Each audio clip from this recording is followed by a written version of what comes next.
在篇章理解的练习范例里面，我们同样提供了一篇文章，请考生跟有兴趣的朋友们，大家先读过这篇文章之后，来回答题目。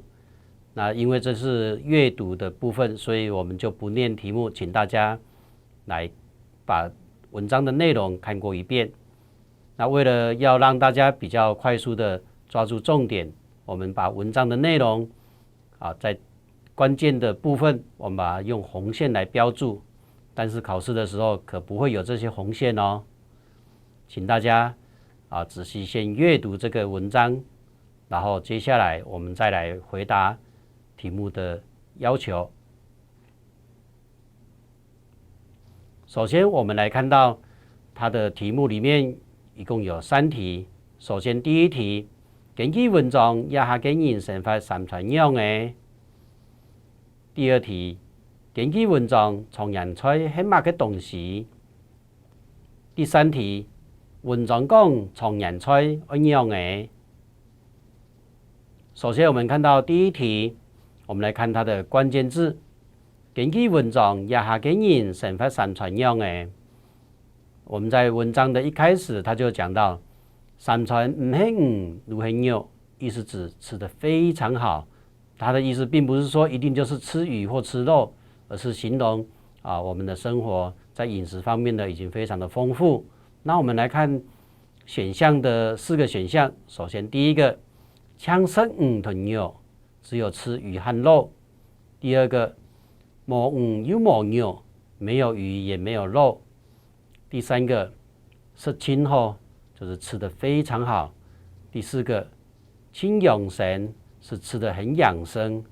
那我們看答案裡面，顯然只有第3個比較符合我們的題目的要求。在第二題，根據文章從人菜係乜嘅東西？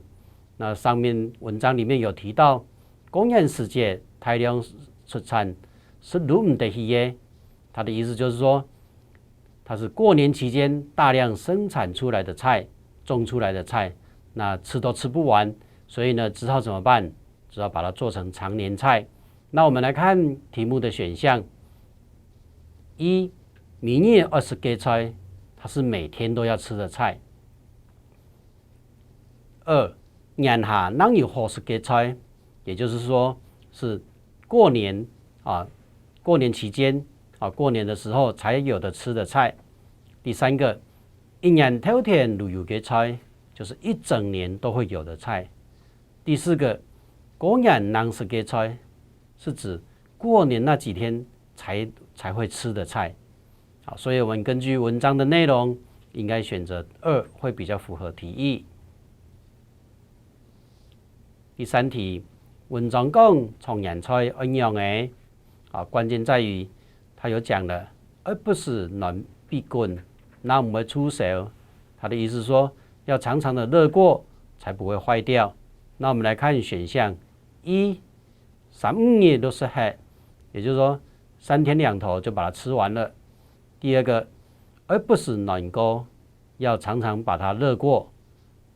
第三個，冇冰冇要緊，他是說沒有放在冰箱把它冷藏沒有關係。第四個，做是黑稀，就是要很快就把它吃完了。那我們根據文章還有我們的題目，我想選擇選項2會比較適當。